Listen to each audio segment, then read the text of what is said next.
niya, bakit daw yung bayabas namin, ang daming bunga, bigla lang namatay, Peramil.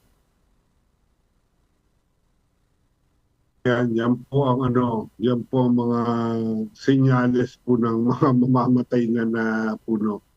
Ang po kasi, ang ugali po ng puno, kahit ano pong puno, magbibigay po siya ng pinakamagandang bunga niya bago siya mamatay. Ang po, yung nangyari siguro sa inyong bayabas, nagbigay ng senyales po yun. Maaring meron pong kumakain sa ugat ng bayabas ninyo o kaya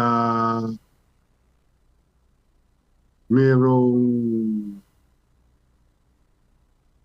merong Ano? talaga po talaga pong may sign na po. Kasi yung pong mga pagbunga po ng marami, lalo na po yung off-season, yung hindi Mm, panahon, hindi medyo panahon. mag-alala na po kayo mag-alala na po kayo sa puno ninyo. Huwag po kayong matuwa. Yan po ay senyales po na yan ay nagpapaalam na po yung puno ninyo.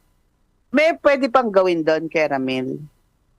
Yun ang yan ang mga kadalasan na yung mga pag nagbigay ng ganun, siguro mga ang 25% na lang ang pag-asa niyo mabuhay. Okay. Talagang ano na, panahon na niya to say Kung madidetect mo kung ano yung problema. problema, ma mo siguro maagapan mo. Pero kadalasan di mo mapapansin eh. Mhm. Okay.